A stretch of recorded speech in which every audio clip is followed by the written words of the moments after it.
Bonjour et bienvenue les traders rentables, j'espère que vous avez la forme. Dans cette nouvelle vidéo, je vais tout simplement vous donner le pourcentage que nous vous conseillons de viser en bourse pour être rentable, sans bien sûr vous vendre du rêve. Et oui, quand on se lance dans le trading, la première question qu'on se pose les 3/4 du temps, c'est combien on va gagner. Et qu'il s'agisse d'un complément de revenu ou d'un métier à temps plein, l'objectif est d'être rentable et de réaliser le plus de profit possible. Pour savoir si on réussit en trading, il faut être en mesure de connaître son pourcentage de gain. C'est un bon indicateur de succès dans vos stratégies. Mais comme tout indicateur, il est nécessaire de le manier avec précaution pour qu'il soit un moteur dans votre activité de trading. D'ailleurs, pour vous, quel pourcentage faut-il viser quand on fait du trading? J'attends votre réponse en commentaire. Et de notre côté, on va vous donner le pourcentage de gain à viser en trading.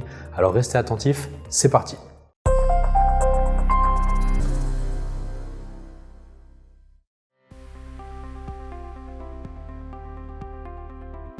Mais avant tout ça, on va voir ensemble pourquoi il faut utiliser un pourcentage de gain dans sa stratégie de trading. Vous le savez sans doute déjà, votre capital de départ pour faire du trading est un élément clé. C'est en utilisant cet argent que vous allez pouvoir investir et faire des profits. Les profits mensuels que vous pouvez réaliser sont donc liés à la valeur de votre capital de trading, c'est logique. C'est pourquoi il est nécessaire de penser à la rentabilité de vos opérations de trading en pourcentage. Il y a d'ailleurs des cas extrêmes où des gens qui ont un gros capital vont faire des petits profits et à l'inverse des gens qui ont un petit capital de départ vont gagner énormément d'argent. Mais en règle générale, les gains sont assez proportionnels. Clairement, calculer votre pourcentage de gain vous permet de vérifier que vous êtes dans une bonne moyenne et que vos stratégies sont efficaces. Et oui, en accumulant les profits, vous allez voir votre capital augmenter et donc vos profits aussi.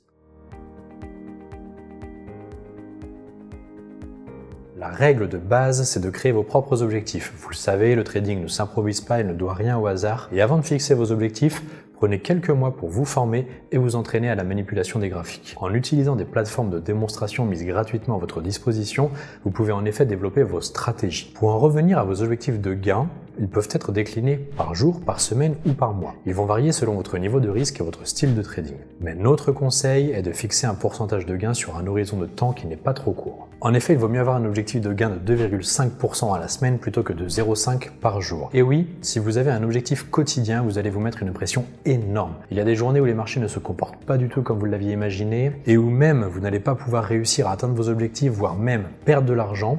Alors si le lendemain vous commencez une journée avec votre objectif de gain du jour auquel il faut ajouter le rattrapage de la journée précédente, c'est stressant et démotivant. Par contre, si vous vous mettez trop de pression, ça nuira aussi à votre état émotionnel et donc à vos performances. Comment déterminer vos horizons de gain en trading, vous allez me demander. Faire du trading signifie investir sur des marchés parfois très volatiles. Cette volatilité signifie qu'il y a donc de nombreuses opportunités et c'est pour cela que tant de gens ont envie de se lancer dans le trading. Mais il faudra aussi apprendre à gérer les risques qui vont avec tout investissement. Si vous utilisez les fils de levier par exemple, vous pouvez gagner beaucoup d'argent, mais vous pouvez également risquer des pertes importantes, voire la totalité de votre capital d'investissement. C'est pourquoi vous devez identifier les risques que vous êtes prêt à prendre. Votre conseil est de ne pas risquer plus de 1% du solde de votre compte sur chaque transaction. Allez, je vais vous donner un exemple concret pour que ce soit plus simple. Imaginons que vous ayez un capital de 1000 €. En appliquant ce niveau de risque à 1%, vous allez donc investir 10 € par opération. Vous me suivez jusque-là? En choisissant un investissement avec un ratio de risque de 3 pour 1, cela signifie que vous pouvez perdre ces 10 €, mais vous considérez pouvoir gagner 30 € sur cette opération. On imagine à peu près une chance de succès à 50%, ce qui semble assez raisonnable.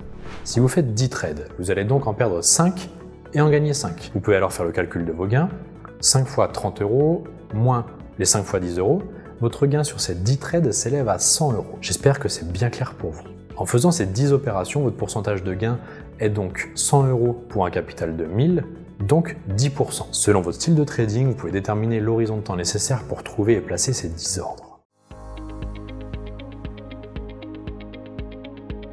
Forcément, le type de trading que vous suivez est l'un des facteurs qui a une influence sur vos gains moyens, c'est logique. Par conséquent, identifier l'approche de trading qui vous convient le mieux est impératif. Par exemple, si vous êtes suffisamment confiant et que vous disposez de pas mal de temps, le trading à court terme peut vous convenir. Le scalping et le day trading peuvent générer de très beaux profits si vous disposez d'une bonne stratégie de trading. Si vous choisissez le scalping ou le day trading, vous allez choisir un pourcentage de gain journalier, hebdomadaire ou mensuel.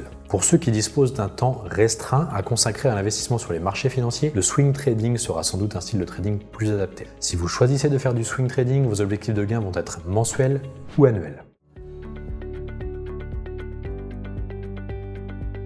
je ne pouvais pas négliger cette question centrale pour votre rentabilité. Suivez-moi bien ces prochaines secondes, c'est parti pour une série de conseils à ne pas négliger. Le premier, lorsque vous commencez à faire du trading, vous allez passer du temps à vous former et à vous entraîner sur les plateformes de simulation. Le second, profitez-en pour suivre vos résultats et fixer un pourcentage de gain où vous vous sentez à l'aise. Le troisième, prenez le temps de remplir votre journal de trading après chaque journée pour surveiller vos gains et vos émotions. Et enfin, le quatrième, fixez vos règles de money management et respectez-les scrupuleusement pour chacun des trades que vous faites sans la moindre exception. En atteignant vos objectifs, vous allez développer une mentalité de gagnant et votre capital va augmenter. Ça signifie que vos profits potentiels seront de plus en plus importants lorsque vous allez avoir des rendements récurrents sur une longue période de temps. Et l'une des clés du succès en trading, c'est bien la régularité.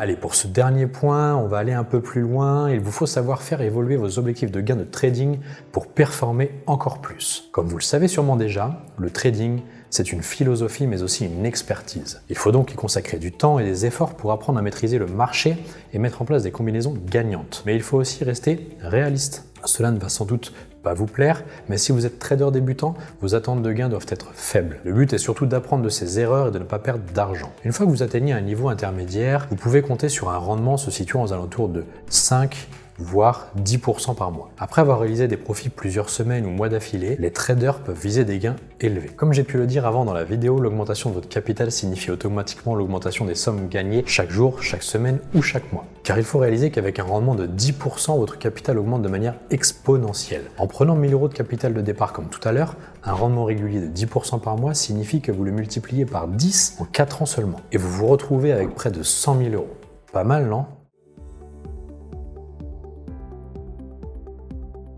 Pour conclure sur les objectifs de gain à avoir en bourse, ayez des attentes réalistes quand vous vous lancez en trading, c'est très important pour que vous puissiez réussir. Il n'y a pas de règle mathématique permettant de savoir combien vous pouvez gagner par mois. Vos profits potentiels sont proportionnels à votre capital et dépendent de nombreux autres facteurs, dont par exemple votre expérience et vos connaissances. Une fois que vous aurez progressé, les possibilités de profit augmenteront considérablement et votre capital va augmenter de manière exponentielle. C'est déjà la fin de cette vidéo, n'hésitez pas à me dire en commentaire si elle vous a plu et je vous dis à très vite sur les marchés financiers. Vous avez aimé cette vidéo? N'hésitez pas à mettre un pouce bleu. Vous souhaitez en savoir plus sur l'investissement sur les marchés financiers? Nous vous avons préparé une formation gratuite qui est disponible en haut à droite de la vidéo et dans la description. À bientôt pour une prochaine vidéo.